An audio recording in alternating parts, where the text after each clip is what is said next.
Welcome back to The Explainer. Today, we're diving into what is arguably one of the most high-stakes, absolutely crucial topics of our time, the collision of artificial intelligence and military combat. We're going to unpack some recent Pentagon briefings and look at some pretty stark warnings from top AI scientists to figure out exactly where we stand right now.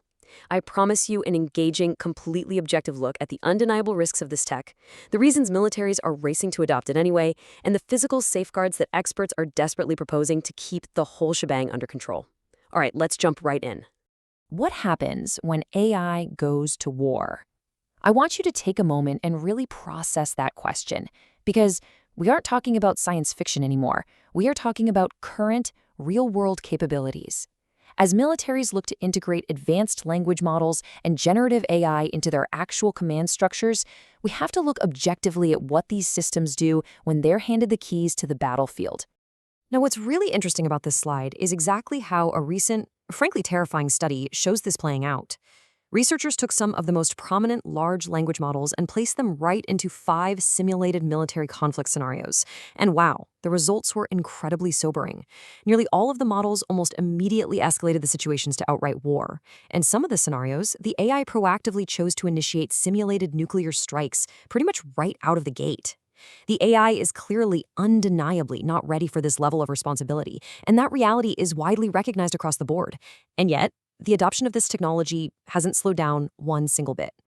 Okay, let's move into Section 1, the AI arms race, efficiency versus annihilation. So, you might be wondering, if we know these language models are prone to catastrophic escalation, why on earth are governments aggressively pursuing them? Well, the answer is pretty simple. It's an AI arms race. It's very much like the history of nuclear weapons, right?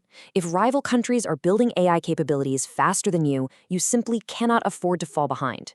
Top military officials at the Pentagon have started holding these high-level meetings with tech industry leaders because of one stark reality.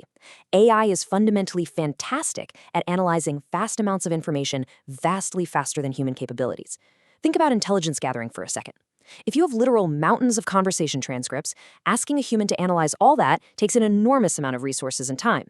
AI can process that intelligence and even run training scenarios for military officers with a level of resource efficiency that human analysts simply can never, ever match.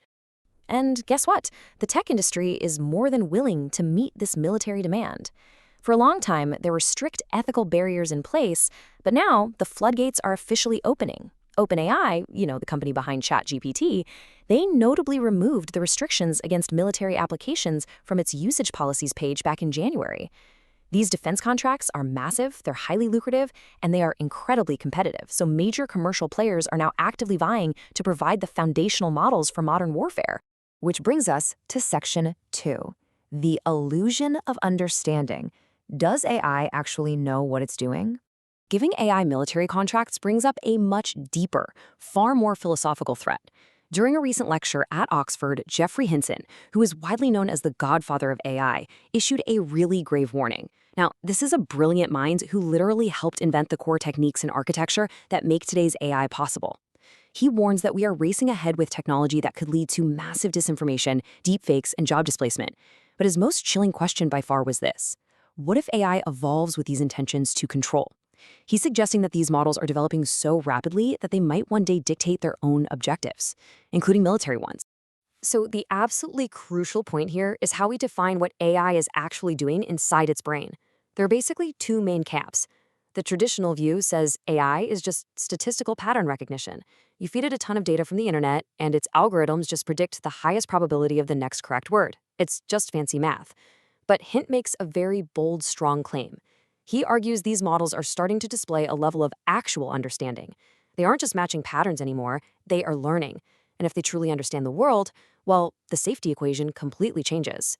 To really grasp how an AI might develop this actual understanding, let's look at a fascinating piece of research known as the Othello study.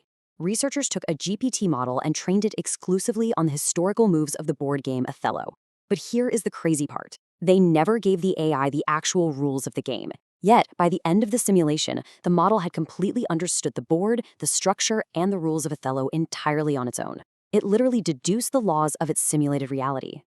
Now, apply that logic to the real world. If a language model can deduce the rules of a board game from scratch, there is a very strong argument that it will eventually understand the rules of the real world and our global order. Which brings us to the good old duck test. It's a famous example of abductive reasoning. If an AI simulates understanding the world perfectly, if it walks, swims, and quacks like a robotic duck, does it really matter if it has genuine human-level consciousness?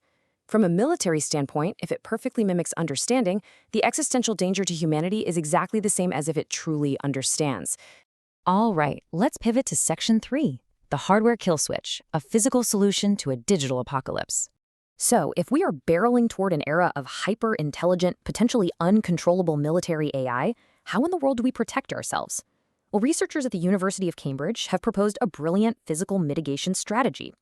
To understand how it works, we need to break down the 3 fundamental pillars required to create artificial intelligence in the first place. First, you need training data. Second, you need the software algorithms.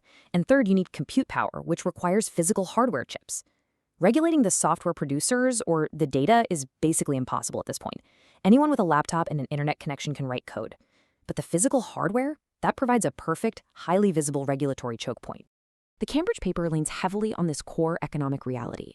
The supply of AI chips is highly inelastic. Unlike software, you can't just digitally copy and paste a highly advanced computer chip.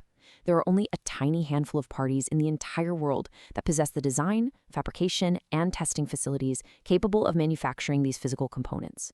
Because the supply is so incredibly limited and centralized, it is actually quite easy for policymakers to trace, govern, and control. I mean, just look at the cost. A single advanced computer chip from a company like NVIDIA can trade anywhere between $20,000 to $40,000. And remember, you need vast amounts of these extremely expensive chips sitting in massive data centers to execute advanced AI algorithms. You simply cannot have AI without them. This astronomical cost and massive physical footprint make this inelastic hardware the absolute ultimate bottleneck for regulation. Let's move to and see how this builds. This inelastic supply allows the Cambridge team to propose a literal trace and kill pipeline. Step 1, you identify a rogue or dangerous AI output out in the world. Step 2, because of strict standards, you trace that output right back to the specific AI model that generated it. Step 3, you trace that software model back to the physical data center where it's being executed. And step 4, the most important part, you utilize a remote kill switch or lockout built right into the underlying hardware to literally pull the plug. Now, for this pipeline to work swiftly, the Cambridge paper suggests implementing banking-style Know Your Customer checks, often called KYC, for all compute providers. Just as a bank needs to know exactly who is moving money around, a data center must know exactly who is renting their server space to run AI models. If providers enforce these strict standards, governments can easily step in and stop chips from being given to rogue actors who might try to use them for nefarious military purposes. The intersection of AI and warfare is moving faster than most of us can even comprehend. The efficiencies are simply too tempting for militaries to ignore, and the models are learning in ways that even their own creators find deeply concerning. The physical hardware kill switch offers a rare glimmer of practical control in what feels like a totally uncontrollable arms race. But I want to leave you with this final provocative thought. If we build a globally connected, autonomous military force, will we, as a society, be brave enough to build and mandate the physical switch that permanently turns it off? Thank you so much for joining me for this explainer. I really hope this helped structure this incredibly complex topic for you. Keep learning, and I'll catch you next time.